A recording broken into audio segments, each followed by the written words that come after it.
Dislike postmodernism. I dislike its key figures, like Walter Benjamin and his fragments. I attended a theory school based on his work, and as usual, he is a postmodernist garbage dispenser, dressed as something abstract and symbolic.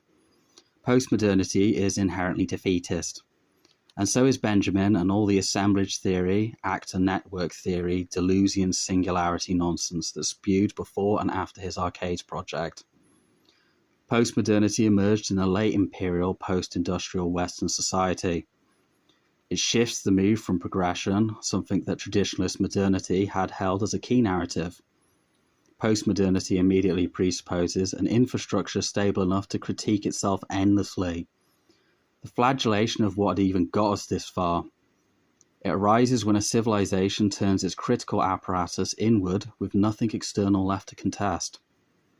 The problems with postmodernity, like postmodernity's function, are endlessly self-critical, mirroring the chaos of existence.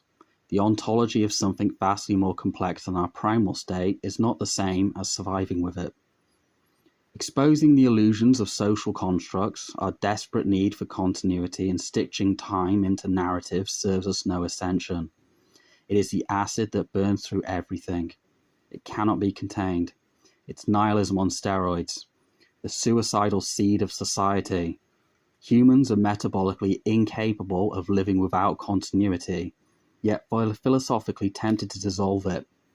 Postmodernity's fatal escalation is that it begins with a valid critique of narratives and then claims if a category is constructed, it is optional.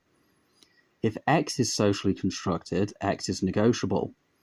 This logic leads to some very dark places. Age and language spring to mind as an example here. The problem is that postmodern logic cannot tell you which layer has priority.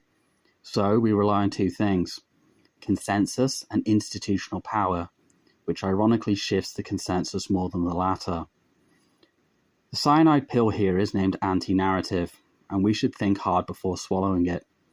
What postmodernity actually does is erase natural hierarchy, biology, development, constraint, and replace it with opaque human hierarchies like status, power, and enforcement.